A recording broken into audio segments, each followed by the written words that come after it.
Gravando, então, nosso tema hoje é sonho de repetição. Bom, o que a Ana nos propõe a pensar aqui a partir das obras de Freud e intercalando ela com Lacan? Ela nos propõe a pensar sobre um tipo de sonho que parece não ter conferência com tudo que a gente viu sobre sonho até agora. Lembra? Qual é a linguagem do sonho? Eu pergunto para vocês, como é que Freud percebeu que o sonho se expressa? Se o sonho é a expressão do inconsciente, volta à questão.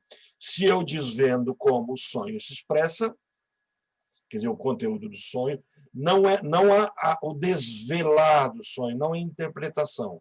A linguagem. Se eu desvendo a linguagem do sonho, eu automaticamente desvendo também a linguagem do inconsciente. Por quê? Porque o sonho é a expressão do inconsciente.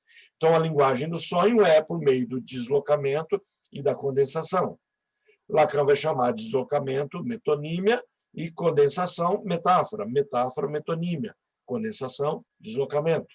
São nomes diferentes, porque Lacan traz para o campo da linguística para uma explicitação maior daquilo que Freud falou de representação. Lacan vai trazer com conceitos como imago, imagem e assim por diante. Estão falando do mesmo assunto, mas a Lacan avança um pouquinho a mesma teoria freudiana. Mas agora, quando ela fala que existem alguns sonhos que a gente se assusta porque eles não têm condensação. Por exemplo, de forma simplória, a gente vai ver isso no texto daqui a pouquinho, mas de forma simplória. Eu, por exemplo, vou matar um rato. Não aconteceu isso comigo, não. Apesar do povo tentar dizer que eu tenho medo de rato, eu tenho nojo de rato, tenho asco de rato. Mas eu mato. Né? Então, vamos imaginar que eu fui matar um rato. Né? E na noite seguinte, à noite em que eu matei o rato, eu sonho que estou matando o rato. Qual foi a condensação que teve? Qual foi o deslocamento? Eu sonho com as cenas exatas que aconteceram. Ok, tudo bem, eu repeti mesmo. No dia seguinte, eu sonho o mesmo sonho, matando o rato. E eu começo a sonhar. Isso é sonho de repetição. Eu vivencio um acidente, eu vejo um acidente. E eu começo a sonhar com o acidente. E eu posso trazer outras cores para o sonho, mas é o mesmo sonho. Os mesmos tipos de sofrimento. Isso são sonhos de repetição. Eles podem ser sonhos angustiantes, se eles me trazem angústia, estão deslocados e condensados. Mas agora ela propõe pensar assim, ok, e sonho que se repete? Repete a cena, não é se repete igualzinho, repete a cena do meu dia. Ipsis literis, do jeito que foi escrito no dia, é desenhado no sonho. Então, vamos ver o texto dela, como é que ela coloca isso. O texto em que Freud propõe, deixa eu só mudar aqui a minha telinha para que não atrapalhe a minha outra telona. Acho que eu achei que aqui. Dividir vocês. Então, vamos lá. O texto em que Freud propõe o texto é para além do princípio do prazer. Ela coloca assim, mais além do princípio do prazer, então, para além do princípio do prazer, precisou de muitos anos para ser entendido e valorizado. Quer dizer, a primeira teoria de Freud era assim, nós buscamos prazer. A nossa pulsão é a pulsão idílica. Se a pulsão é idílica, então ela busca prazer. Mas ele começou a perceber que muitos pacientes eram atraídos por cenas desagradáveis. Por exemplo, você vê um acidente, aquela cena fica impregnada e você quer cessar a mente, você quer não pensar mais naquilo. Mayra, o filme que eu passei para vocês, eu não vou dar spoiler, quem não assistir não vai ficar sabendo das cenas finais, mas assim, o que ele traz muito é tem uma fala do paciente no momento que ele diz assim, eu não quero mais pensar nisso, e eu não paro de pensar nisso. E aí a pessoa não quer nem com o analista dele pensar naquilo que o analista propõe ele a pensar. Então, é um filme de tirar o fôlego, e assim, é um filme bom para assistir. Eu terminei de assistir ele a hora que eu mandei a mensagem para vocês, acho que devia ser 1h, 1h30. Então, assim, chama-se Clinical. Clinical. Acho que vale a pena assistir com um pacotinho de pipoca na mão, sozinho à noite. E assim, naquela noite que você está com medo de ter passado a noite sozinha, porque ficou sabendo que tem um assalto, ou que aconteceu alguma coisa, aí você assiste esse filme, depois me conta a terapêutica. Não faz Ah, isso. sim, Orlando, pode deixar. Bem tranquilo. Não é um filme de terror, tá, gente? Mas ele tem as cenas de... Como é que chama aquela menina do cabelo que faz assim? Daquele filme O Chamado? Qual que é o nome dela? Ah, eu não assisti o Samara, chamado, então. Samara, né? Samara. Samara. Tem cenas que você fala, Samara está nesse filme. Vale a pena, né? Mas é muito O tenso. meu problema com terror é quando tem criança. Lá da Mansão Bly eu fiquei com medo daquelas crianças. Daí nessa também já tem criança, então tá colocando meu medo aí no jogo, porque fica muito assustador quando tem alguma criança meio assassina, assim. Mas essa aí é uma menina, já uma adolescente, né? E tem umas ceninhas de terror, tem umas surpresas que eu não posso abrir a boca, porque senão eu conto. Mas o que eu gostei, o que me inspirou inicialmente a assistir o filme, é porque é a história de uma psiquiatra, né? De uma psicanalista. Aqui nos Estados Unidos, os psicanalistas são psiquiatras também, né? Só os psiquiatras podem ser psicanalistas. Então, ela é uma psiquiatra, então, mas não ela tem a ferramenta do medicamento e durante muito tempo ela luta com os pacientes para não usarem medicamento, porque ela entende que o medicamento fez ela não enxergar as verdadeiras necessidades da paciente dela. Vale a pena, tá? Voltando para cá, para o nosso texto, né? Então, assim, por que nós nos aproximamos de cenas desagradáveis? E aí, hoje o tema que a gente vai discutir, o tema do foco desse tipo de sonho, enquanto o sonho da semana passada foi sonho de angústia, e por isso o foco foi estudarmos o que é angústia para a psicanálise, hoje, no foco repetição, o tema é trauma, para a gente compreender melhor o que é trauma para a psicanálise. Então, contei uma ideia que contraria nosso senso comum, dizendo respeito a uma posição masoquista que implica ter satisfação na dor. Não seria de esperar que, se eu sofri um trauma, alguém me machucou, eu apague isso e não pense mais nisso, deixe isso para lá, já que isso me dói, e já que eu não quero isso? E por que as pessoas têm pesadelo com a cena que dói? Por que as pessoas se aproximam das cenas que doem e aquilo fica impregnado, funcionando como se fosse criando uma aderência, um chiclete em que eu não me desgrudo, né? Sabe, quando você pisa no chiclete, você tenta se ver livre desse chiclete, é uma imagem ruim. Então, Freud ampliou o conceito de masoquismo, isso se aplicaria a um comportamento masoquista, onde eu gosto de sofrer. Olha a sofrência. Esse foi o tema da supervisão, que eu trouxe esse tema, e eu estava escutando a Maria Homem numa palestra sobre isso, maravilhosa, eu vou mandar o link para vocês também, ela sendo entrevistada por um grupo de 2 rapazes, e achei muito bom essas lives dela. E ela fala da sofrência, pergunta para ela assim, por que as músicas de sofrência fazem tanto sucesso? Essa é a pergunta que foi feita para ela. Estou ficando fã da Maria Homem, né? Não conheço a história dela, a clínica dela, mas estou gostando da proposta da fala dela. Freud, então, ampliou o conceito de masoquismo, tirando-o do âmbito exclusivo das perversões e propondo um masoquismo originário. Quer dizer, o que vai dar início a esse nossa tendência masoquista? Então, ele diz assim, quando o bebê não se sustenta sozinho, percebam bem isso, que essa é a matriz que vai originar o nosso comportamento de, entre aspas, autossabotagem. Volto a falar, essa palavra não é da psicanálise, não é própria dela, foi o que eu falei na supervisão agora há pouco, e repetindo no nosso grupo agora, né? Quando o bebê não se sustenta sozinho, sendo objeto de cuidados e suposições da mãe, que investe o bebê com suas representações. Então, nós temos uma tendência a abandonarmos os nossos desejos, delegando ao outro que o outro satisfaça os desejos dele em nós mesmos. Então, nós nos confortamos, gostamos de ser abusados. Isso é masoquismo. Então, Freud faz, nós temos essa tendência. Por quê? Essa é a tendência criada originalmente quando o bebê queria ser o desejo da mãe, o falo da mãe. Então, nós temos uma tendência. Lacan usa um outro nome para isso. Enquanto Freud chama isso, na teoria freudiana, isso vai ter o nome de trauma, Freud vai chamar isso de gozo. Então, olha, Freud denomina essa posição primária de masoquismo erógeno, pela razão de tratar-se de uma posição objetal que, ao mesmo tempo, marca erogenamente o corpo do bebê. Enquanto sou tratado como um objeto do outro, né, isso me gera prazer no vínculo. É interessante que isso vai ser material para a construção do que a gente vai chamar no futuro de amor. Então, essa coisa tão bonita, eticamente falando, religiosamente falando, né, nos termos dos valores, né, o valor amor.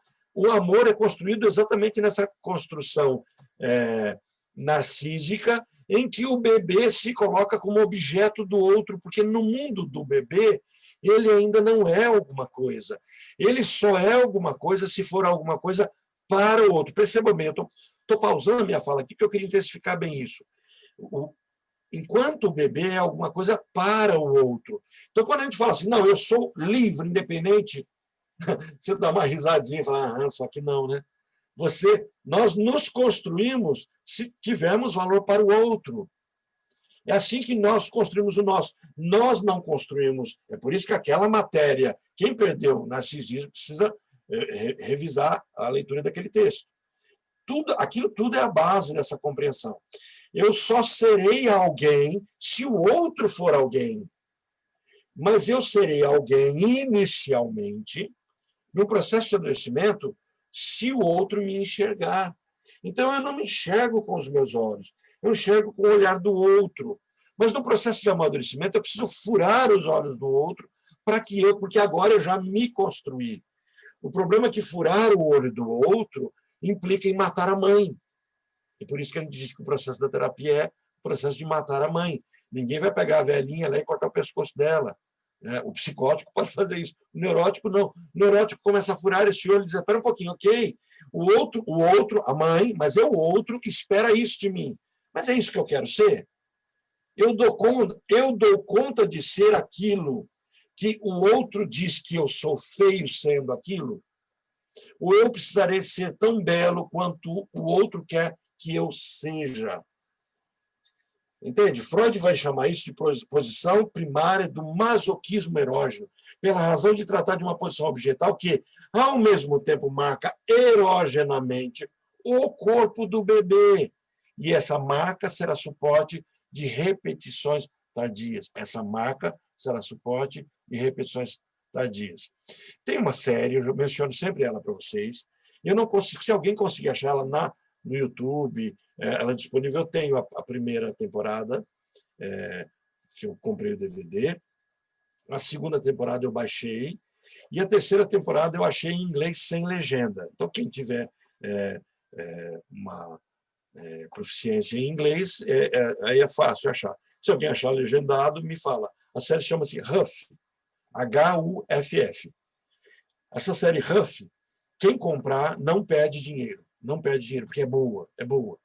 É a história de um psiquiatra que começa a ter uma vida um pouco monótona com seus pacientes, prescrevendo medicamentos e escutando eles, e em determinado momento um paciente tem uma crise e esse paciente dá um tiro na cabeça.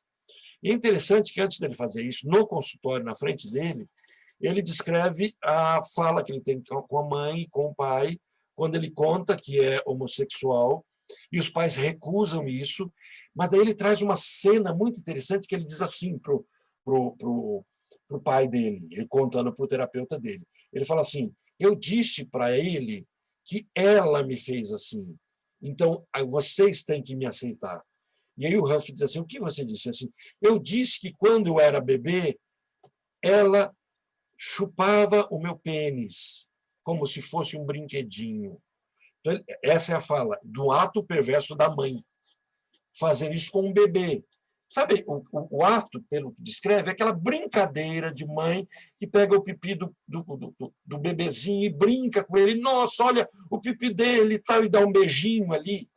Essa cena trouxe um desejo desse menino de que o corpo, o pênis dele, passava a ser o centro. E parece que isso gera uma angústia nele.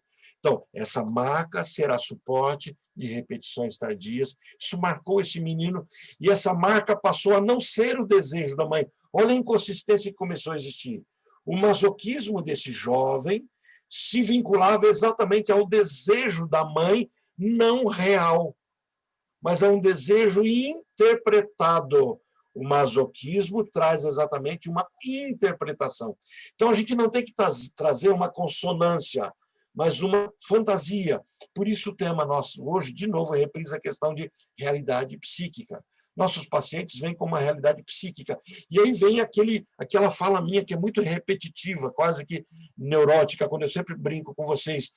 Interessa ao analista a verdade? Não. O psicanalista não é o buscador da verdade. Ele busca a verdade do paciente. E a verdade do paciente não precisa conferir com a realidade, mas ela, no divã, é importantíssima.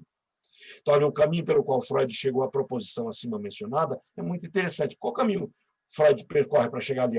Deu-se a partir de uma convergência de situações que criavam impasses na condução de sua clínica, com rupturas sociais do pós-guerra. Quer dizer, Freud está atendendo pessoas que vinham da Primeira Guerra, que não conseguiam mais viver com as pessoas socialmente, não conseguiam ter vida social, porque as cenas da guerra não saíam da mente deles.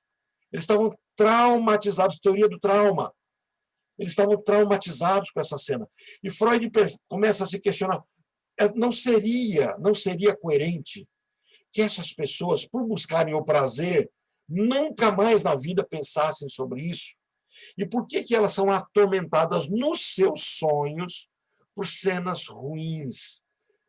Então, o autor traz, no texto de 1920, algumas situações para fundamentar sua tese e que propõe uma releitura do trauma. Então, ele redescobre.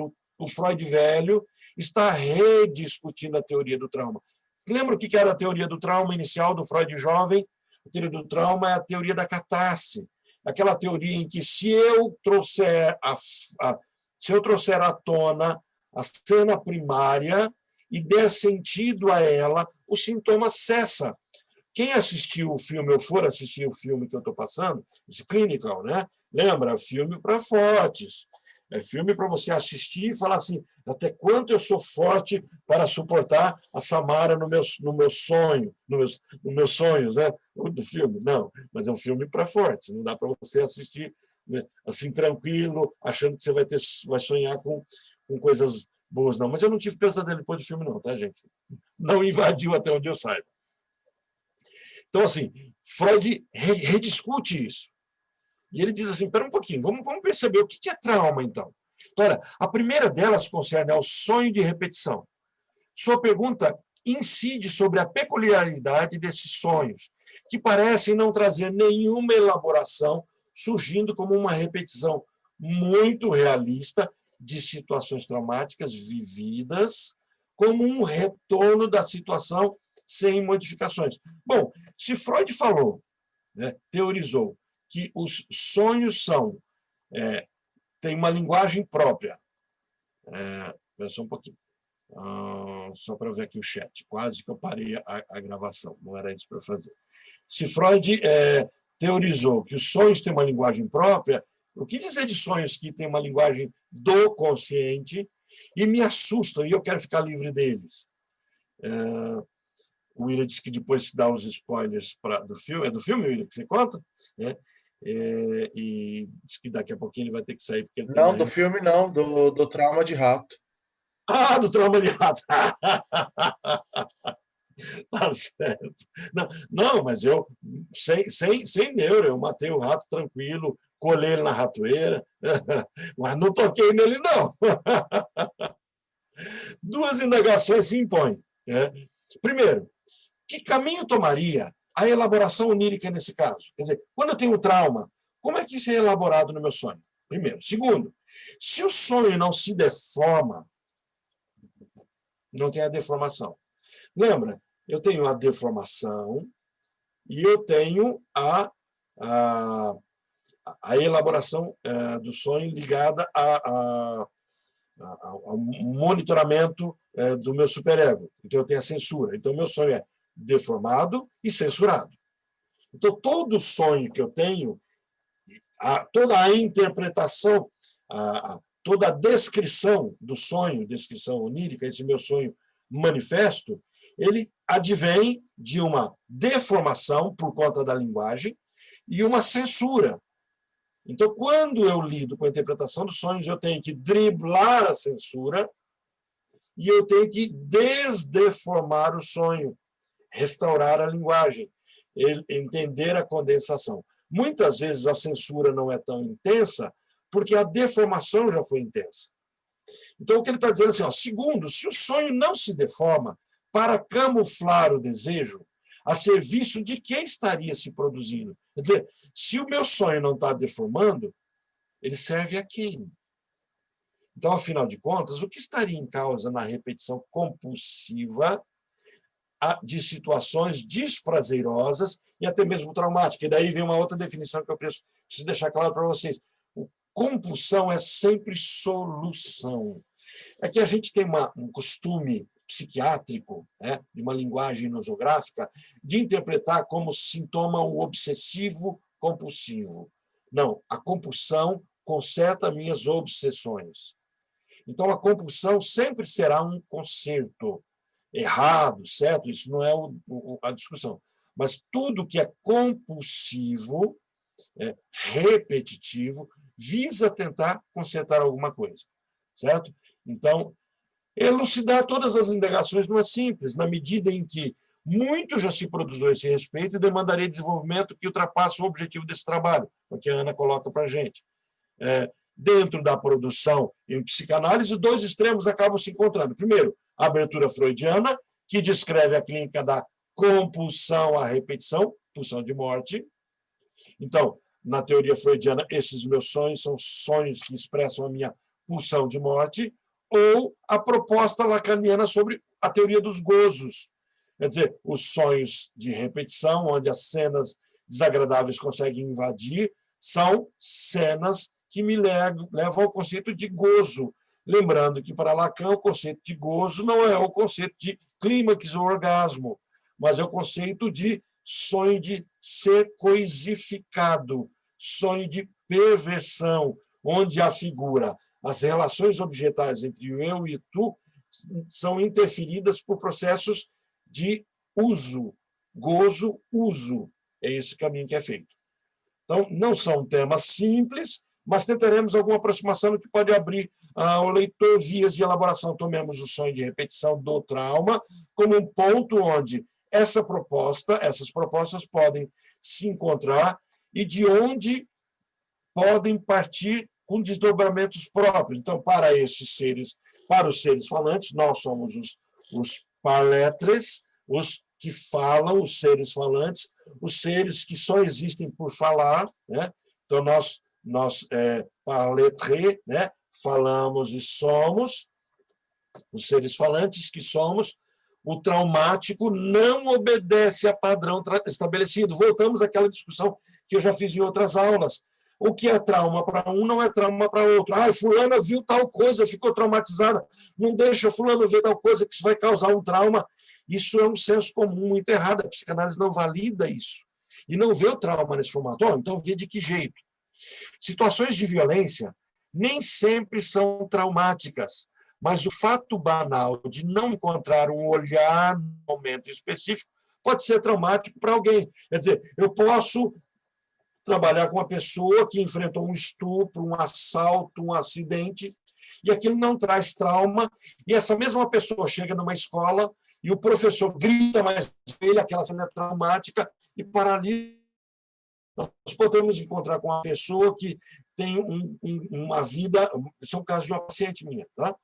Tem uma vida que você fala, meu Deus, pai drogado, mãe drogada, tios alcoólicos, vida destroçada, E aí você encontra toda essa história e a pessoa madura, tranquila, serena, tudo perfeito. Se casa, se sente amada, ama, está tudo bem, até um dia que tem uma discussão com o marido põe ela para fora de casa, ela morava num condomínio em Brasília, quem conhece Brasília sabe como é que é a realidade dos condomínios, são afastados, os ônibus passam longe, então dentro do condomínio até a saída no ponto de ônibus dá mais ou menos 2 quilômetros, e aí o ônibus passa de hora em hora, e ela chega em casa à noite do trabalho, o marido colocou as malas dela para fora, e ela não tenta abrir, não consegue abrir, o vizinho vem e fala, olha, eu percebi que veio um chaveiro na sua casa, onde o marido troca a chave, põe ela para fora de casa, e a única saída que ela vê é voltar para aquela casa que foi o terror da vida dela, e que ela superou tranquilamente. E ela pega as malas, ela anda 2 quilômetros, os vizinhos não querem se envolver em violência doméstica, ela anda com as malas na mão por 2 quilômetros até a portaria do condomínio dela, ela espera por mais de hora um ônibus chegar, ela sai, ela anda, era perto de Sobradinho, o condomínio dela, e ela vai para o Gama. São pontos, são extremos do Distrito Federal.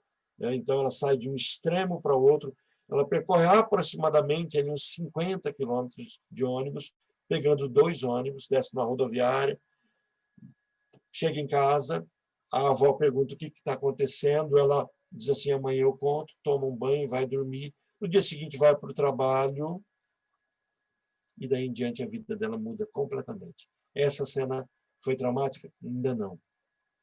Ela vê uma pessoa pulando do prédio e ela não vê, ela vê um vulto caindo no pátio, no prédio chamado Pátio Brasil.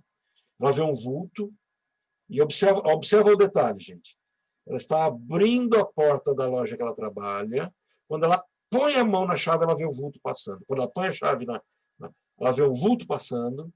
Ela olha e ela vê um corpo se esvaindo em sangue. A vida dela acaba a partir desse ato. Guardem essa referência. Chave do condomínio, e o sonho dela de repetição é de uma porta cheia de cadeados, uma porta de grade cheia de cadeados, onde a avó dela é a porteira. Eu não vou trazer muitos detalhes, porque daí vai ser a aula toda só sobre isso. Mas olha só, esse sonho invade a vida dela. E esse sonho conta toda a vida dela. Essa cena foi traumática. Tchau, William. Depois você dá uma olhadinha no vídeo, tá? E vai invadindo toda a vida dela. Então, é isso que a Ana Costa está trazendo um pouquinho nesse texto. Só ver aqui que mudou a telinha para mim. Então, para os seres falantes, pode ser traumático para alguém. Por outro lado, traumas sociais nem sempre produzem rupturas subjetivas, mesmo que possam causar profundos efeitos na vida de cada um. Então, por essa razão, por escapar ao senso corriqueiro, é importante apresentar o que a psicanálise entende por trauma. Então, o que é trauma? Entende-se assim os momentos de ruptura que orientam, é uma definiçãozinha bem simplória, tá, gente? Momentos de ruptura que orientam o que Freud denominou realidade psíquica. Então, eu tenho minha realidade psíquica, eu tenho aquilo que orienta a minha realidade psíquica, e o trauma só ocorrerá se esses pilares da minha realidade psíquica forem rompidos. São esses referentes, então as referências não são da minha vida de fato, mas da minha vida psíquica, são esses referentes que estão em causa na formação do inconsciente e na construção do sintoma, ou seja, nos elementos de defesa psíquica. Então, as rupturas dessa ordem não vêm somente do que pode ser entendido como realidade material, segundo a expressão freudiana. Então, eu tenho a realidade do meu dia a dia, aquilo que será chamado por Lacan de real, e esse real não é o que me afeta, mas o que me afeta é o simbólico ou o imaginário, que compõe a minha realidade psíquica. E ela traz pilares. Se esses pilares forem afetados, aí eu tenho trauma. Se eles não forem tocados, eu não tenho figura do trauma. Então, elas podem se apresentar em passagens da vida em que são testados os recursos psíquicos de cada sujeito.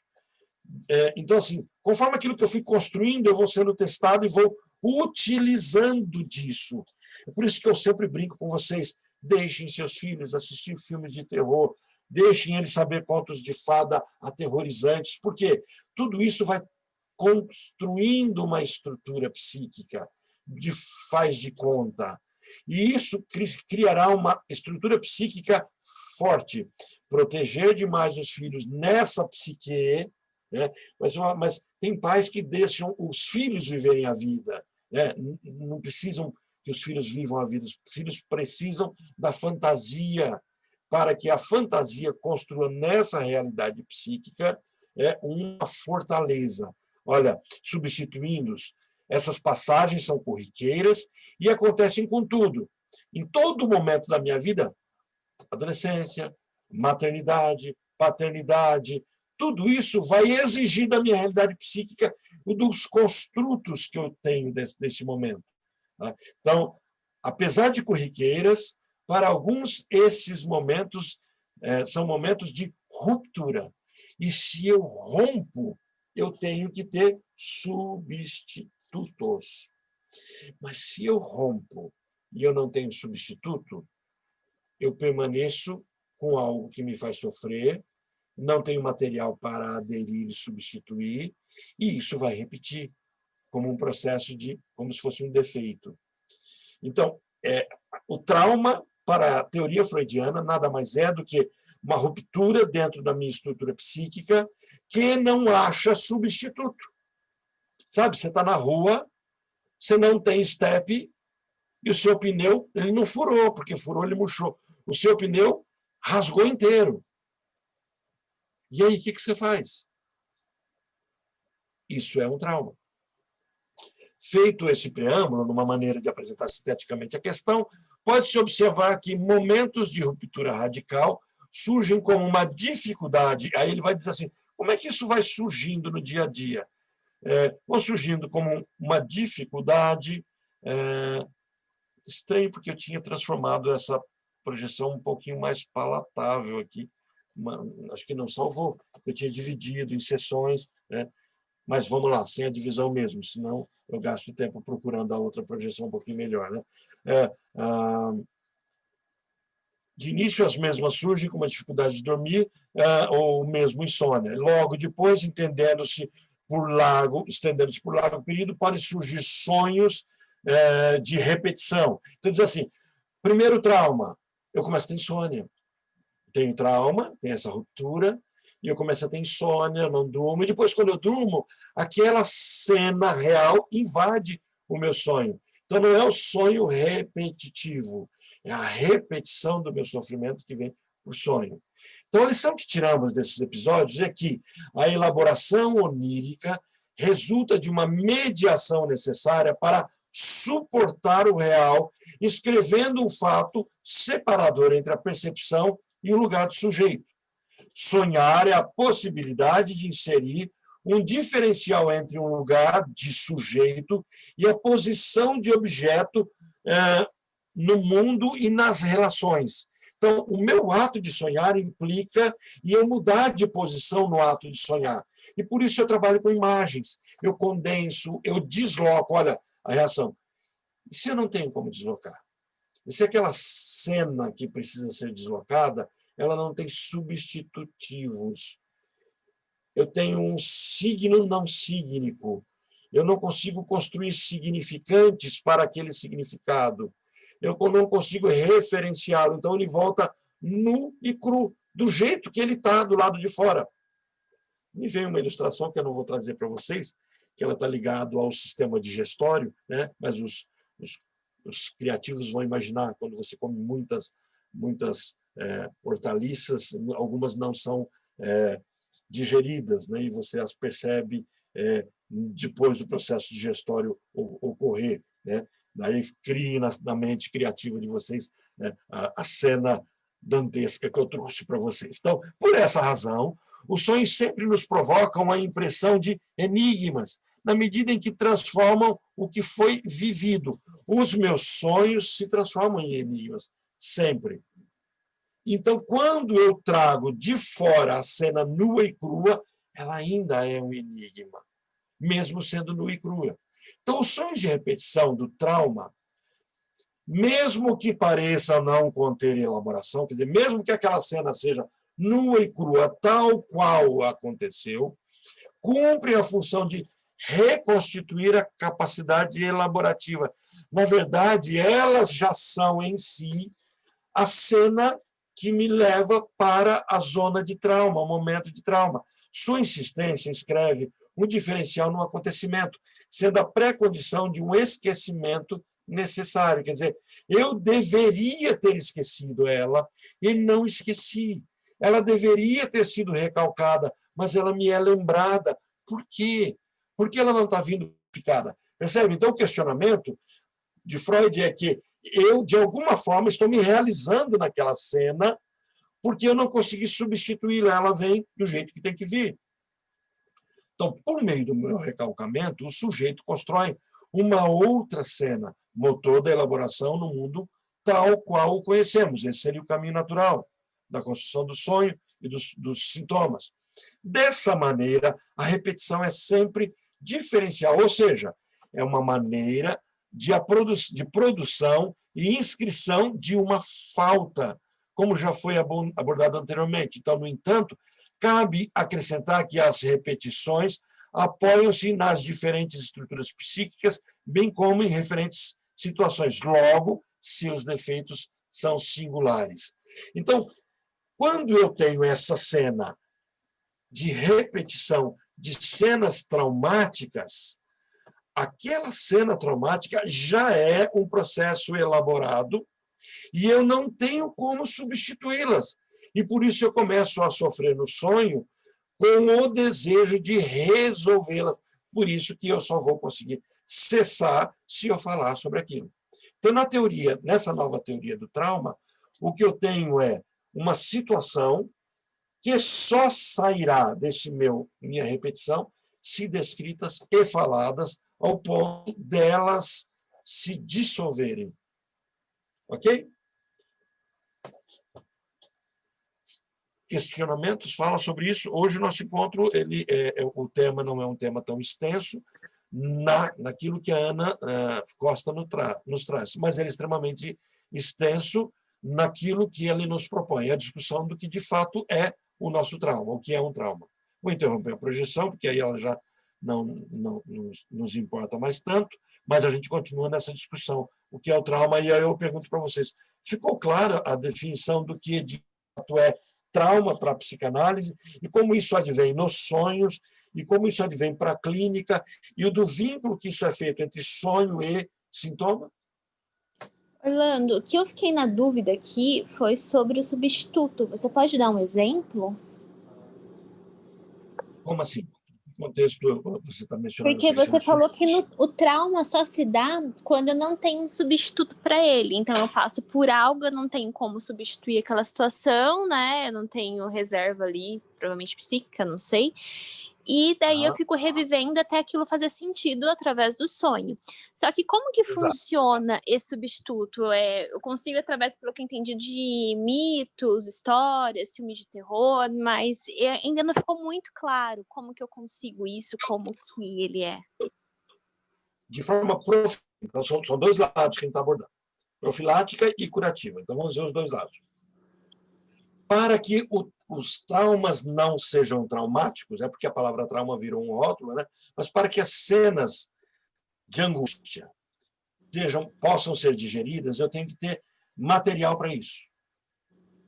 É como se eu tivesse lembra, o que uma vacina nos faz? A vacina nos confere anticorpos.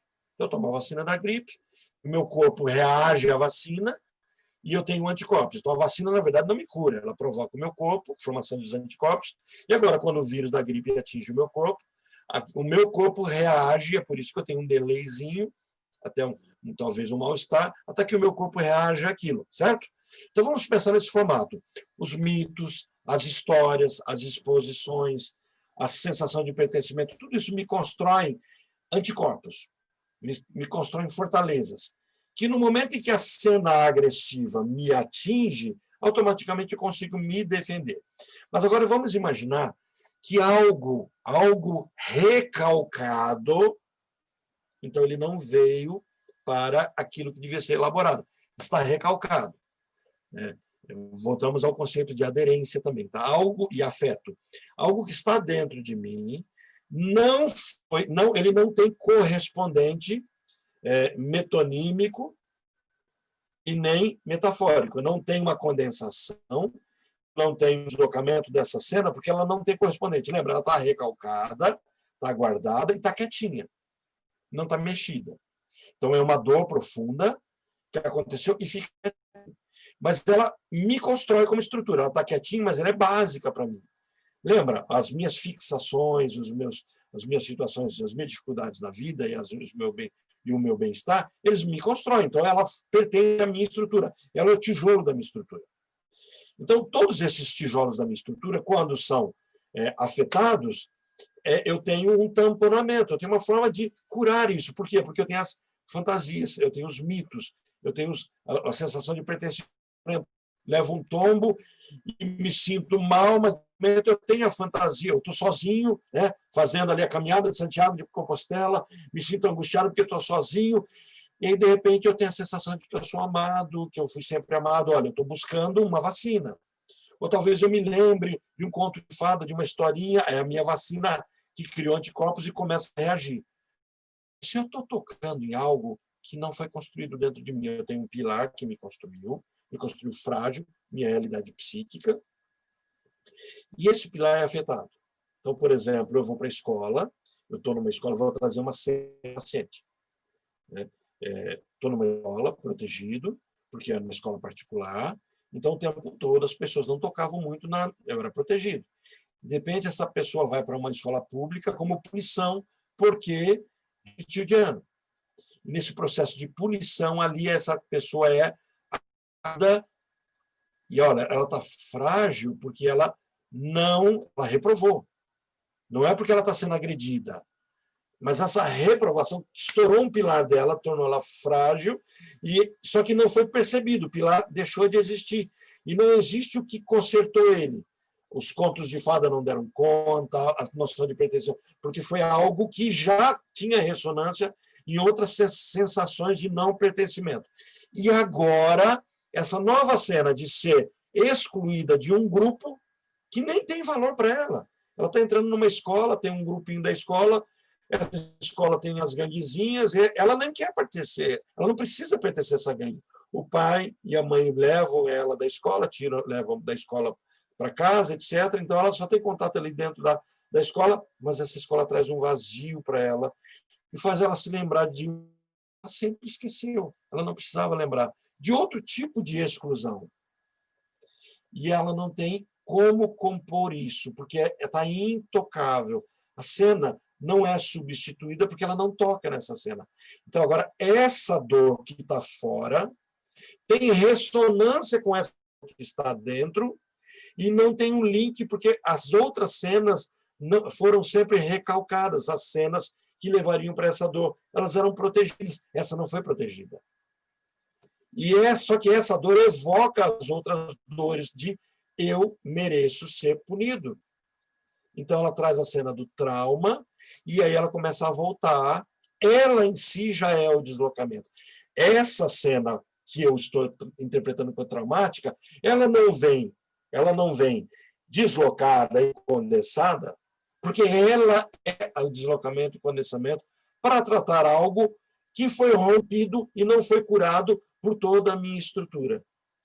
Então, por algum motivo, e aí vai ter que descobrir o motivo, isso não foi curado. É um nervo que está exposto e agora isso que veio fora denunciou esse nervo. E aí vem o que Freud vai chamar de afeto. Então, eu tenho na teoria do trauma, eu tenho uma busca de desprazer. Então, essa é a nova teoria do trauma, não é a primeira. É um refazimento disso, que é a sensação de desprazer que nós temos, que Freud vai chamar de pulsão de morte. Eu busco tentar resolver aquilo sempre, do mesmo jeito. Então, como eu travo, então eu tenho um processo de travamento, eu fico repetindo aquela cena que ela em si já é codificada. Lacan vai chamar isso de gozo. O que é o gozo? Eu tenho medo de me perder nessa dor, então é melhor essa dor conhecida. Eu fico repetindo ela, repetindo ela, repetindo ela, porque se eu não repetir ela, eu vou ter que enfrentar o que ela significa. Eu lembrei agora você falando da maldição da mansão Bly. A repetição que aquela moça do lago faz, que ela levanta, dá uma volta, volta a dormir, levanta, dá uma volta, e ela fica presa no trauma, né? Sem conseguir fazer outra coisa, repetindo, repetindo, repetindo, e todo mundo da história tá vivendo em torno dela sem nem saber que ela existe. Então, o que eu entendi foi mais ou menos assim: a cena do trauma, no caso que ela fica repetindo, foi recalcada, e aí as pessoas vivem em torno daquilo, né? Sofrem em torno daquilo sem nem saber o que é, sem nem saber quem é essa moça. Mas no caso seria um trauma que foi aderido ali, foi recalcado, só que as pessoas ficam repetindo, ficam fazendo sem. Pode falar, Orlando. Qual foi a cena traumática dela? Foi quando a irmã matou ela, né? E depois pegou o vestido dela para meio que ela foi substituída pela irmã. Foi mais ou menos isso? Ou não? Não. Para quem era aquela caixa? Para a filha dela. Qual é o trauma dela? Quem ela ia buscar toda noite? A filha. A filha. Até que um dia ela esquece o que ela ia buscar. Gente, aquele filme o que você fez agora é perfeito. Aquele filme descreve a teoria. Ela perde o sentido. E você quer ver uma coisa? O que some dela, do rosto dela? Ai, o nariz, a boca, os olhos, né? Toda a face. O afeto dela, a expressão dela some. Então ela perde a aderência, ela perde o afeto. Mas ela repete a pulsão de morte. Gozo infinito. Todos os dias ela sai do lago, a dama do lago, né? A senhora do lago. Todo dia sai do lago, vai no... E se ela encontra alguém, ela leva. Uhum. Quando ela encontra a menina, né? Leva. Esse é o objetivo dela. Perfeito, gostei muito, a sua ilustração está perfeitíssima. E aí vem assim, o que se perdeu ali? O que foi o substituto? Pegando a ilustração ainda, quem não assistiu o filme, assista para compreender o que a gente está falando, né? A Maldição da Casa Bly. Né? É muito boa essa série, muito, muito boa mesmo. Ela se fundiu ao desejo do outro, né? Porque é eu, você, nós. Ela achou outra pessoa que também pudesse ali dividir o desejo. Perfeito, perfeito. Então, quando a outra lança esse feitiço, eu, você, nós, pronto. Ela topa. Isso é o gozo. Esse é o trauma, esse é o medo. Eu busco não ser mais eu, mas ser o desejo do outro. Então, agora eu sou a história do outro. Só que isso me despersonaliza, isso me tira o meu rosto. Quando aquela moça diz eu, você, outro, a moça assume o rosto dela. A moça doa o rosto para ela. Só que daí, automaticamente, ela perde dela. É bem interessante mesmo. Assim.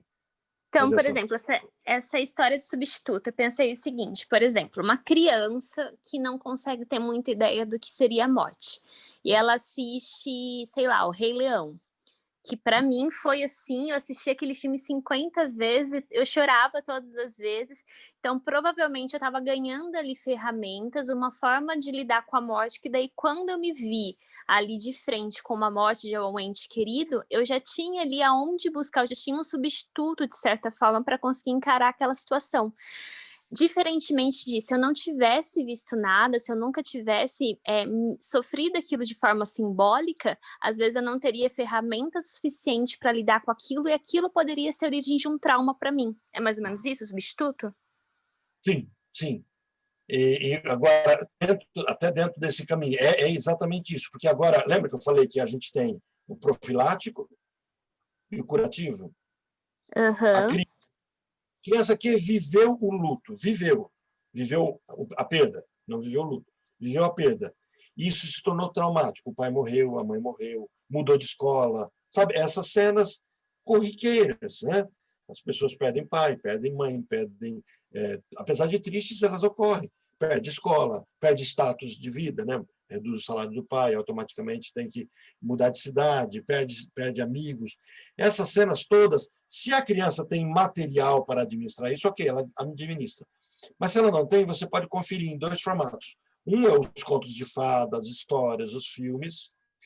E agora, se ela já está sofrendo isso, você, ao trazer essas histórias, ela vai dando sentido paralelo, não pode ser direto. Não pode ser assim, olha, vamos substituir, você perdeu seu pai, mas a vida continua. Isso simplesmente faz com que ela embote, bote para dentro, exclua da percepção todo o sofrimento dela. Então, ela não elabora. Mas se ela fica sabendo de histórias paralelas e ela não identifica exatamente como sendo ela, porque ela está se defendendo, ela começa a criar esse caminho homeopático, né, de se desconstruir do sofrimento. Então, quando Mais ela ou menos na clínica, por exemplo, que a gente não pode chegar, mesmo que a gente consiga entender de primeira qual que é o problema do paciente, a gente não pode falar para ele, porque ele precisa elaborar sozinho aquele assunto, né? Então, conforme ele vai elaborando sozinho, ele vai dando sentido. Da mesma forma das histórias. Se a gente contar qual que é o papel daquela história para aquela criança, provavelmente ela não vai conseguir elaborar por ela mesma e o trabalho não vai conseguir ser feito. É mais ou menos isso? Exatamente. Por exemplo, se você conta para o seu paciente qual é o problema dele, de início ele vai te rejeitar. Não, não é isso. Por quê? Se ele aceitar, então ele já sabia. Se ele sabia, nem precisava da psicanálise. Um coach resolveria o problema. A gente presume que ele sabe, mas não sabe que sabe qual é o adoecimento dele, que ele está se defendendo. Então, o processo é exatamente esse processo de tornar ele dono do próprio desejo dele, que ele recusa, e por isso ele sintomatiza. Então, é bem isso. Por isso que a frase desse outro filme que eu passei para vocês é muito clássica, é muito interessante. Quando o paciente fala, você sabe, né?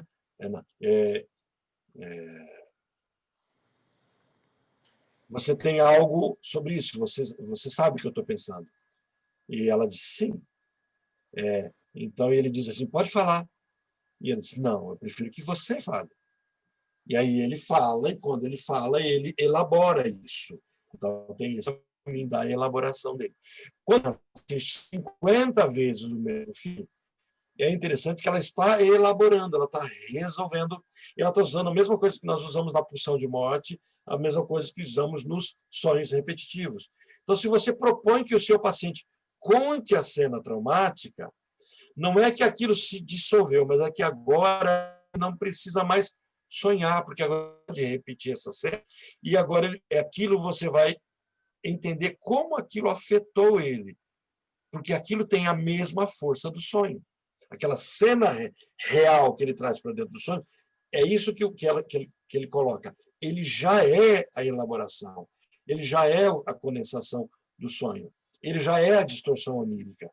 Então, por exemplo, se eu vejo um acidente e eu sonho exatamente com o acidente, significa que o acidente, aquilo que aconteceu do mundo de fora, ele é a minha elaboração, ele carrega o sintoma, aquela cena. Então, ele não precisa de desvios. Por exemplo, então, se eu vi um acidente, eu começo, sei lá, eu fui para a guerra, e daí eu começo a ter sonhos relacionados a alguma coisa que eu passei lá na guerra, e são sonhos repetitivos. Então, esse sonho que está sendo repetitivo, ele é só a elaboração de um trauma, de alguma coisa que já teve aderência lá no passado. Então, por isso que eu fico repetindo esse sonho de agora, mas o problema, às vezes, não foi nem da guerra agora, mas foi de alguma coisa no passado que não está bem resolvido. É isso? Sim. Primeiro ponto. Segundo ponto, lembra do masoquismo originário? Sim. Nós temos uma tendência a buscar sofrer.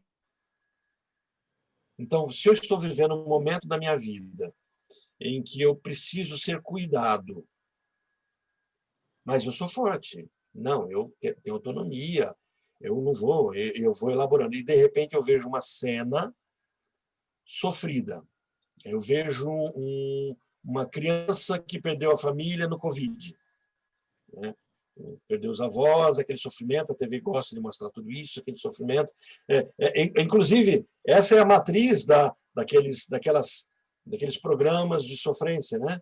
Em que a pessoa fica vendo o Joãozinho sair lá da Bahia e agora foi para São Paulo, passou fome, vamos ver onde ele passou fome, sabe esse tipo de programa? E tu não fica lá e você vê, isso é quando eu vou para minha sogra vendo casos de família, né?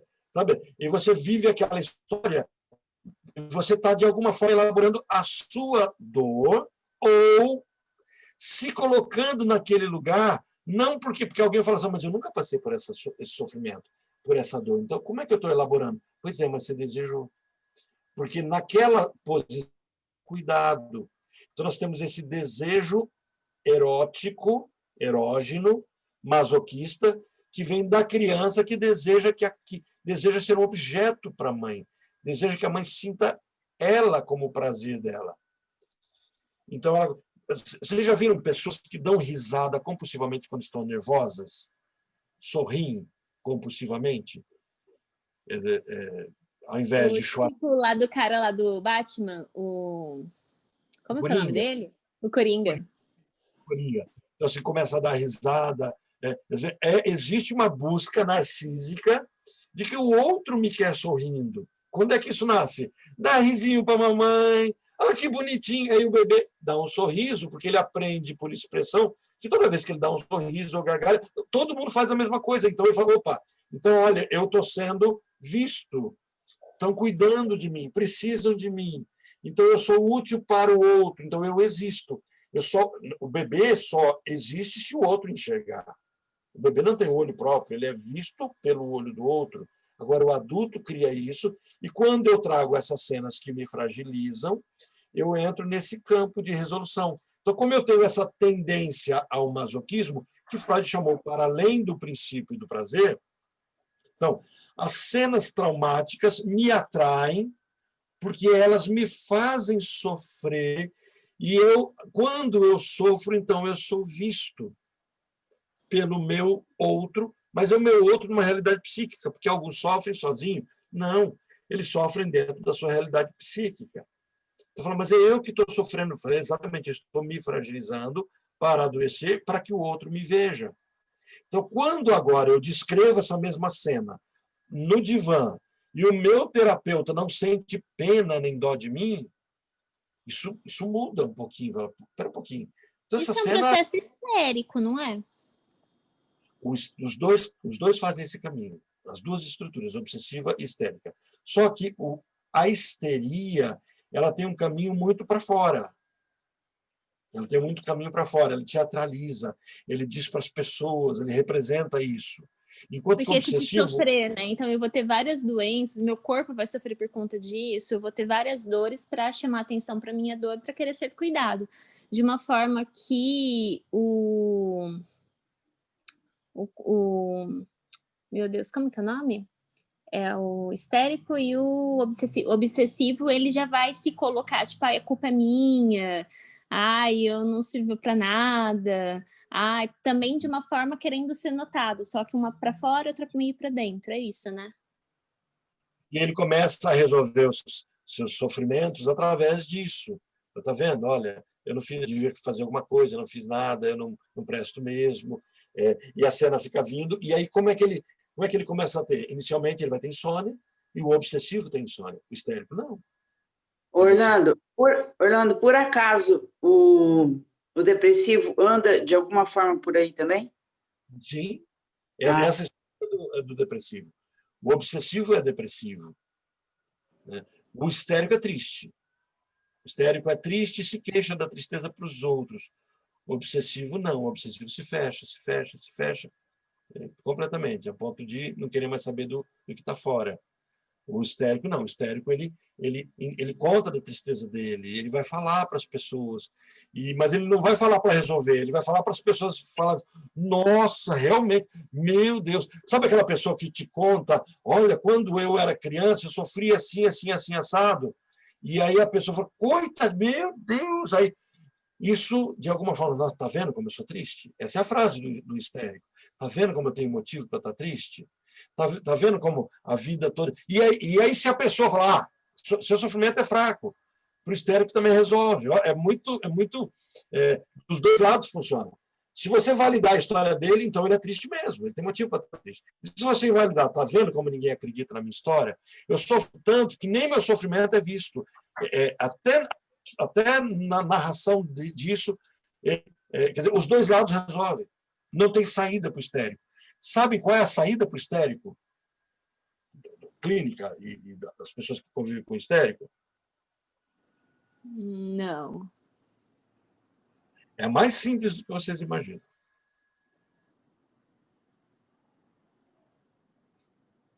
É bem parecida daquela que é para o border, tá? Lembrando que o border é histérico levado ao extremo. Bom, com o border funcionam regras claras, né? Regras claras, mas o border tenta te manipular com as emoções dele. Sim. O que você faz com o border? Chega assim, meu Deus, o mundo acabou! Mudo de assunto. Não valida. Sabe o cachorro que corre atrás do caminhão, e aí o caminhão para e o cachorro não sabe o que fazer? Ou o caminhão prossegue, o cachorro sai todo, tá vendo? Conseguiu pôr ele para fugir. Então, assim, se o histérico te fala, você o ouve por educação, e depois você, para não ser deselegante, não parecer que mudou de assunto, daquele mesmo assunto, pega um gancho para um novo assunto. Ele fala, nossa, olha, mas uma mulher histérica, porque o meu filho não me ouviu, não sei o quê, vai sofrer, tal. Fala, seu filho, onde é que ele está mesmo? Ele tinha coisa. Aí a pessoa vai mudar com você outro assunto. Ela desfoca, porque ela sai da posição de ser a estrela do sofrimento. E o histérico consegue mudar tão fácil assim quanto o border? Porque o border está numa situação chorando, desesperadora, você mudou de assunto, ele já está feliz. É por isso que quem lida com histérico sofre, porque é mais ou menos assim. Eu vou descrever a fala de uma paciente. Orlando, essa paciente, tá? Aí eu cheguei em casa, minha mãe estava em crise, chorando, angustiada, e começamos a discutir, e teve uma discussão acalorada, saí. Quando eu saí, eu esqueci a chave do carro. Quando eu voltei, ela estava bem, conversando tranquilamente com a minha tia no telefone. O histérico. Aí todo mundo acha que ele estava sendo falso. Ele não estava sendo falso. Vivendo o papel dele. Não é falsidade. Astral de falsidade. Só que quem vê de fora aparece. Ele mudou a estação. Se o histérico te leva... Se você tentar convencer o histérico, quem vai perder é você. Porque ele vai ganhar de qualquer jeito. Se você entender ele ganha. Se você não entender, ele ganha. Então, o que você vai fazer com o histérico?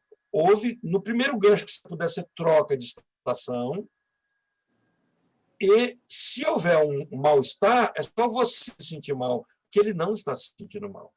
O histérico não guarda aquela mágoa. Tínhamos começado aquele assunto, agora vamos continuar. Isso é obsessivo. O obsessivo é rancoroso. O histérico não tem rancor, gente. O obsessivo, ele é rancoroso, ele é amargo, né? Ele desencadeia dentro dele até câncer, ele se mata, ele se rói por dentro, né? O histérico não. O histérico desmaia, ele é vítima, né? Mas o obsessivo não. O obsessivo começa dentro da dele. Eu devia ter... Por que eu não fiz isso? Se eu tivesse feito isso... E aí a mente não para. Aí você encontra com ele no dia seguinte, para você o assunto morreu, ele está de cara feia com você. O histérico não. O histérico está tranquilo. Você encontra com ele no dia seguinte, ele dá risada, fala, mas é um falso mesmo. Não parece que é aquela pessoa que ontem me xingou. Não é a mesma pessoa. Ontem era o outro papel, hoje é outro. Entenderam? Agora, tenta intercalar isso com esse nosso assunto dos sonhos, né? Uhum. Orlando, eu acho que eu entendi qual que é, mais ou menos, o conceito. Mas eu não sabia uma dúvida. Mais ou menos.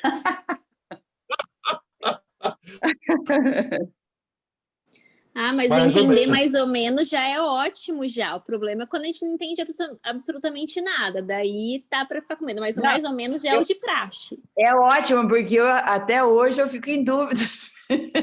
Eu estou sempre em dúvida. Nem mais ou menos eu entendo dele. Mas é o que nos movimenta, né? O que nos movimenta é exatamente isso. Sem isso, a gente não tem nem movimento. É por isso que, por exemplo, alguém participou daquele encontro do pessoal da lacaniana, lá do campo freudiano? Não, Elano. Por exemplo, vocês não vão ver na lacaniana, na teoria psicanalítica, só na teoria psicanalítica vocês vão ver essa discussão infinita que nunca cessa. Não construtos prontos, nós temos paradigmas, nós temos bases, mas nós vamos teorizando o tempo todo. Se você for para a filosofia tem construtos prontos. E olha que a filosofia é a ciência por natureza, né, nunca se fecha. Você tem coisas prontas, a razão ou não, né? E você vai para a medicina, nem se fala, está tudo prontinho, caixinhas prontas. Olha, o que? Ela é border, ela é bipolar, ela é bipolar tipo 1, ele é psicopata tipo nível 1, nível 3, nível 4, nível 5. Não, ela está com depressão, é moderada, leve, moderada ou é grave? Ela é autista, bom, agora não tem mais Asperger, é espectro. Que tipo de espectro? Percebe? Então tem caixinhas. Na psicanálise, não. Na psicanálise, a dúvida é constante. Você atende um paciente, você passa 10 anos atendendo ele, você fala, o cara ele é obsessivo, e de repente ele vem com uma de histérico. Você fala assim, será que durante esse tempo todo eu achei que ele era obsessivo e agora eu estou vendo comportamento histérico? E qual o problema? Sabe assim, Freud não tinha pudor em si. E dizer, olha, aquilo que eu estudei não era aquilo lá, não, é isso aqui, tá? E isso é acusado pela ciência, não vamos esquecer. Freud estava lidando com um mundo, naquela época, em que a ciência estava sendo construída por absolutos. A ciência não percebia, intercalar com o nosso caminho de hoje, que a ciência estava virando religião, era o positivismo. Positivismo, gente, não se engane, positivismo é religião. É uma religião científica, onde se substitui tudo. A Leslie que o diga, né, Leslie? Leslie é socióloga. A área dela é positivista, nasce do positivismo, que pretendia ter o quê? A religião do futuro, onde você tem regras claras, uma sociedade positiva, positivada, onde o direito está positivado. E a psicanálise é um contraponto de tudo isso. A psicanálise não tem nada certo. Né? Tudo que você está falando pode amanhã não ser desse jeito. E isso deixa a pessoa muito solta. Então, a psicanálise está ali para, olha, você não está solto. Você escolheu estar nesse local. Mas você pode escolher estar no outro. Daqui a... Você, na terapia toda, nós chegamos nesse ponto, assim, é mais ou menos assim, o paciente passa 1 ano de terapia com você para você ajudar ele a decidir algo. Olha, você tem certeza? Pronto, não acredito. Passou esse tempo todo para eu chegar na decisão, e agora você me traz a dúvida sobre essa decisão? Exatamente. Orlando, Freud tem alguma teoria? Na verdade, acho que ele tem, né, sobre o mito do herói. Não, o mito do herói é Lacan, é a partir de Lacan. A partir de Então, assim, o Lacan? mito do herói. Freud trabalha a questão do mito, e o mito do herói entra na teoria freudiana com as perspectivas antropológicas. Só que quem vai depurar isso é Lacan, e aí tem o Joseph Campbell, que vai melhorar isso. Aí ele vai até lá no livro, eu tenho esse livro, um deles em PDF, o outro eu tentei comprar aí. Comprei um Godo, tem ele aqui na minha frente. Esse aqui que é o Joseph Campbell. Acho que está invertido para vocês, né? O Joseph Campbell que vai falar sobre o herói, né? E tem o mito do herói. Freud é consultado por Hollywood, pelos produtores de filme sobre a psique. Ele foi muito consultado para a construção de filmes, né? E, praticamente ele estava traçando esse padrão de um mito de herói. Mas quem avança nisso são os jungianos. Eu falei Lacan ou falei Jung agora? Lacan. Não, é Jung, tá? Não sei porque eu falei Lacan, não. É Jung. Ah, tá. Esqueça. Ato falho. Ah, então é Jung mesmo, né? Entendi.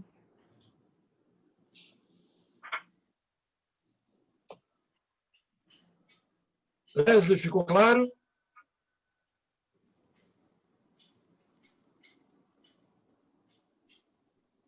Claro como um lago cheio de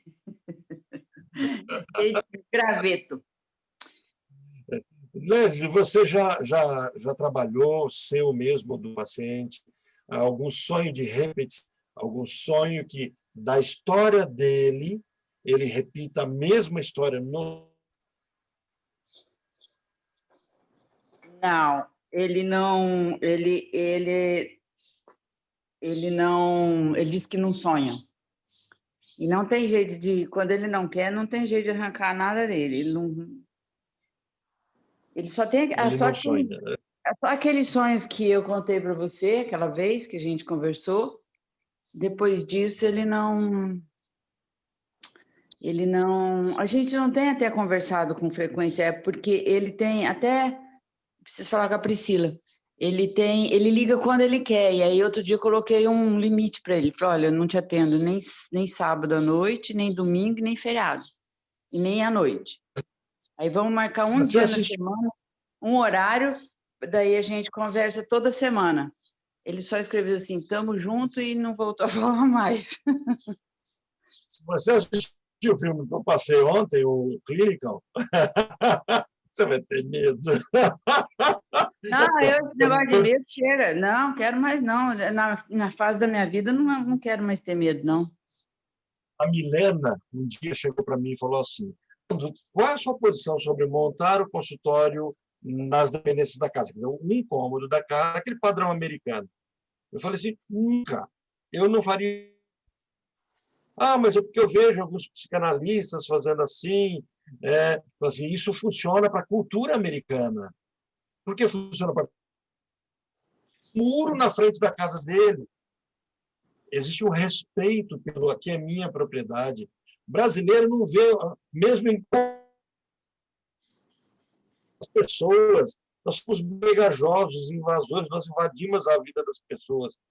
Então, assim, se o seu consultório for na sua casa, no cômodo da sua casa, você perdeu o seu sossego, você corre o risco. Tem um filme, eu não sei se não é a Máfia no Divã, mas é o mesmo terapeuta da Máfia no Divã.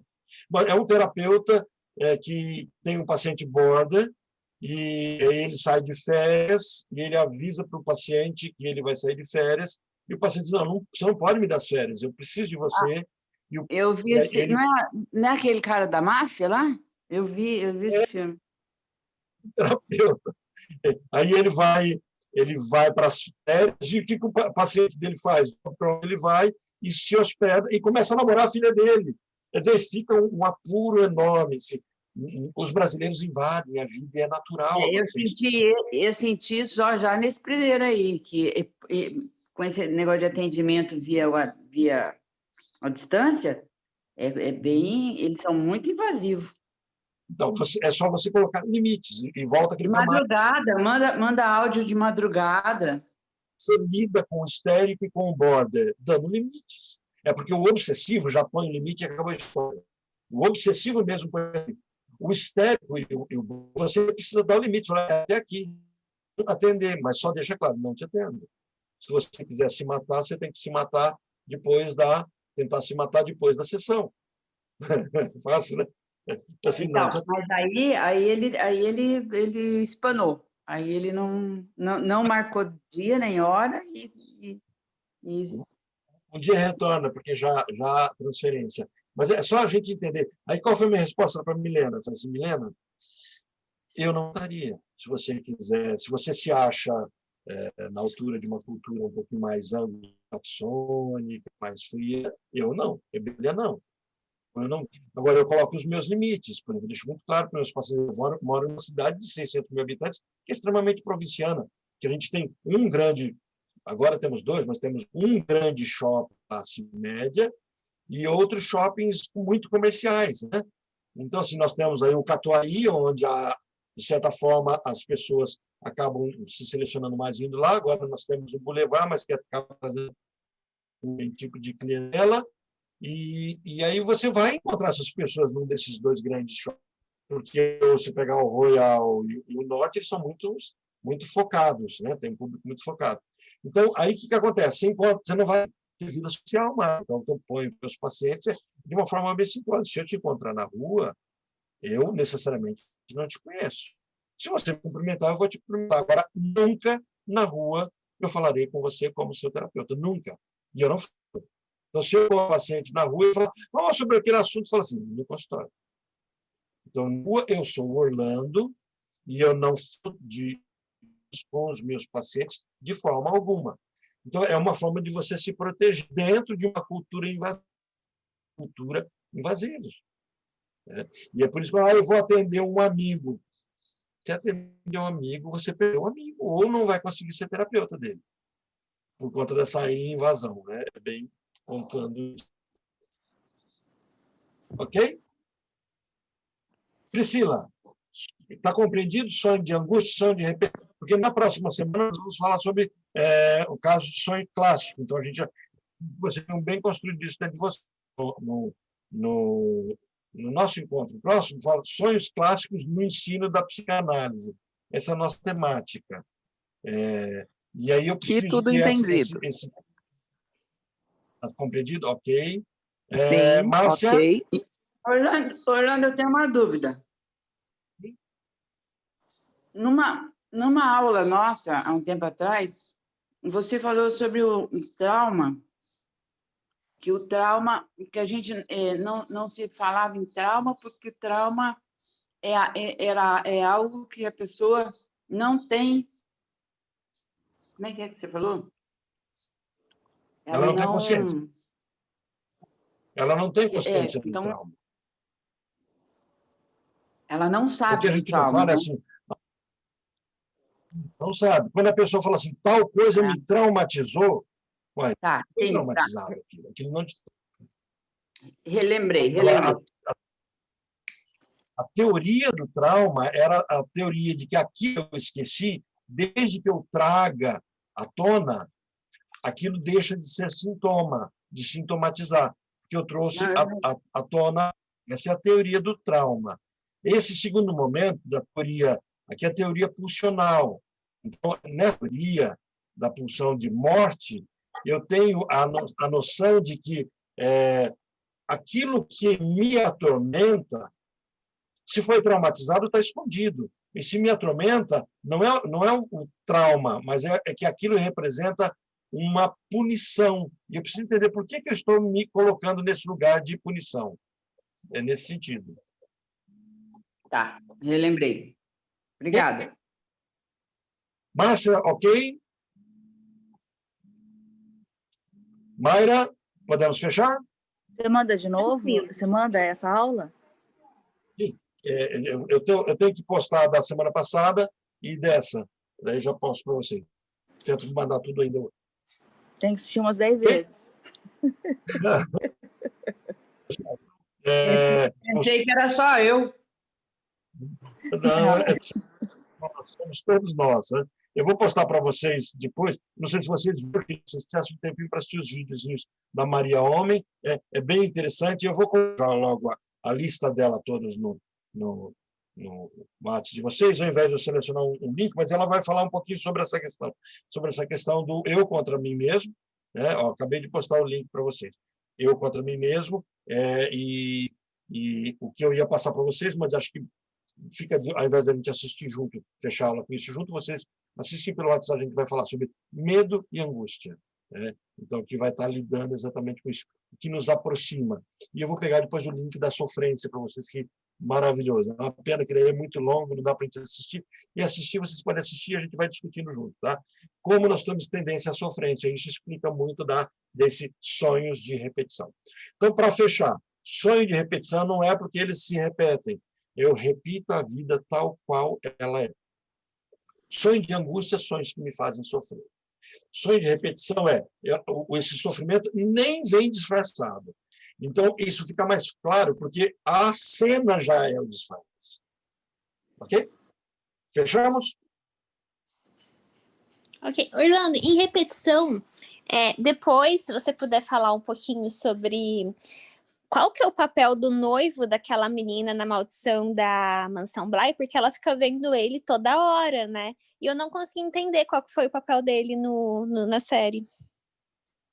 Então, ela tem um trauma, ela carrega uma história. Ele é só a lembrança do trauma. Trauma. É só a lembrança do trauma, porque ela causou a morte dele. Ele lava ela, pede ela em casamento, ó, spoiler, né? E aí ela, por conta disso, ele morre exatamente numa reação dela. Então, quando ela reage, ele reage, morre, ela se sente culpada. Então, ele está preso a ela por conta disso. Interessante. Se a Márcia e a Leslie não assistiram, agora ela vai. De terror, tá, Márcia? Tem que assistir numa noite onde nem lua cheia tem, tudo escuro. Assiste e depois lembra que esqueceu alguma coisa lá de fora de casa. Aí você vai lá buscar, quero ver. Conta Nem assisto à noite. que mora perto da região de Lago, Márcia, é mais interessante ainda. Assiste depois do lago. Que maldade, Orlando. Mais para frente a gente vai ter que montar uma aula lá perto da casa da Márcia. Para curtir o lago. Gente, Aqui é todo lago. É turismo puro. Né? Gente, um abração para todo mundo. Vejo vocês então semana que vem no nosso Obrigada. Hoje, o Batman, eu ia falar para vocês, no mesmo Bate-canal. Não, é denunciar muito, né, a imaturidade do ego, de camisa do Batman, Superman, né? Então vamos com uma toda manchada, mais cool, né, mais menos clássica. Ok?